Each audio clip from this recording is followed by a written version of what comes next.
आरक्षण को इस चुनाव में कांग्रेस को मुद्दा बनाना था, और अब वही इसीलिए हम आज डिस्कस ये कर रहे हैं। वो काट छाट के वीडियो बनाया जैसा ही बनाया, वो वीडियो क्या चल पड़ा? मैं आपसे स्पेशली भावेश से पूछ रहा हूँ। भावेश की तो सर्वे ही करते हैं ना, काम ही प्रोफेशन ही है लोगों के बीच में जाकर पता करना मुद्दे क्या हैं।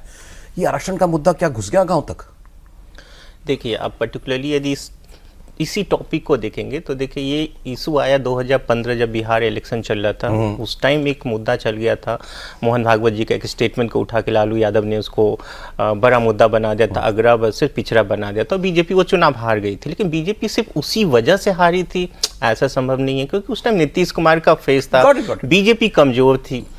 यही मुद्दा यहाँ पे ये करने की कोशिश की। अब ग्राउंड पे क्या हो रहा है देखिए, कुछ सेक्शन है, मैं पर्टिकुलरली उसका नाम नहीं ले सकता क्योंकि मुझे 1 जून को एग्जिट पोल करते हैं, ये नहीं बता सकता कि किस सेक्शन में ये मुद्दा चल रहा है, उससे कुछ नुकसान हो रहा है जो रूलिंग पार्टी है उसको, वो है। और वहां पे है जहां पे बीजेपी एक वर्ग के अंदर ये बात पहुंची। बिल्कुल, ये एक वर्ग के अंदर पहुंच रही है। बीजेपी आई तो आरक्षण खत्म कर देगी। हाँ, बल वो भी है। और एक मुद्दा जो 400 पार का नारा जो स्लोगन लगा, उससे भी लगा कि 400 पार क्यों चाहिए, तो उसका भी एक इश्यू है कि उसकी वजह से शायद क्या जो कांग्रेस एक से एक जोड़ रही है कि 400 पार इनको चाहिए क्योंकि ये संविधान इनको बदलना है, संविधान में क्या बदलना है तो आरक्षण हटाना है। बिल्कुल, ये नैरेटिव आप कह रहे हो कहीं ना कहीं किसी एक सेक्शन के अंदर है। और पर्टिकुलरली वहां पे जहां पे बीजेपी का जो पर्टिकुलर कैंडिडेट है वो उसको काउंटर नहीं कर पा रहा, या बीजेपी का स्टेट लीडरशिप वहां पे उसको काउंटर नहीं कर पा रहा है, तो वहां पे ये मुद्दा चला। उसको बीजेपी को कुछ ना कुछ हद तक नुकसान हो रहा है, लेकिन सिर्फ यही मुद्दा नहीं है, उसके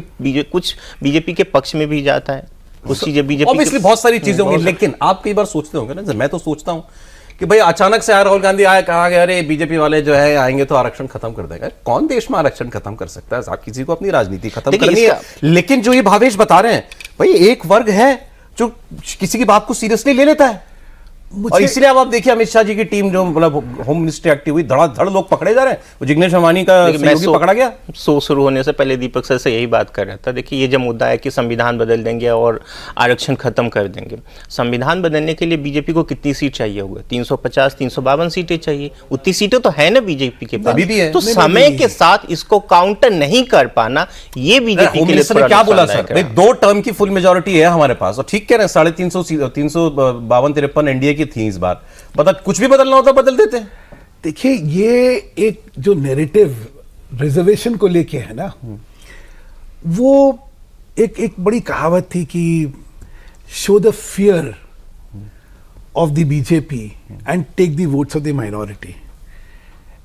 तो ये एक नैरेटिव है। अब इसमें क्या, जैसे उन्होंने कहा कि भाई मुसलमानों का जो आरक्षण है वो संविधान में गलत है, क्योंकि कास्ट बेस्ड है, क्लास बेस्ड है, रिलीजन बेस्ड आरक्षण जो है संविधान में नहीं है, और इसको तो संविधान में डालने की कभी कोशिश हो ही नहीं सकती है। दूसरी बात क्या है कि कांग्रेस ने आंध्रा में ये करा, हर जगह उन्होंने कोशिश करी कि मुसलमानों में वोट बैंक को अपने को एक्सपैंड करने के लिए आरक्षण का लॉलीपॉप जो है वो दिया जाए। थोड़ा सफल भी हुए उसमें, आंध्रा में सफल भी हुए।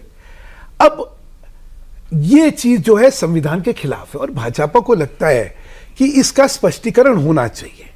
अच्छा, वो स्पष्टीकरण, लेकिन जैसा इन्होंने बताया ना कि ये चालू हुआ 2015 से, वहीं पे कि मोहन जी के एक बयान को लेके तोड़ मरोड़ करके ये अगला पिछड़ा कर दिया। और ये है कि भाई एक चाहे ओबीसी रिजर्वेशन हो चाहे एससी रिजर्वेशन हो, ये जो है ये अगड़ों की पार्टी है और ये इसको खत्म करेगी।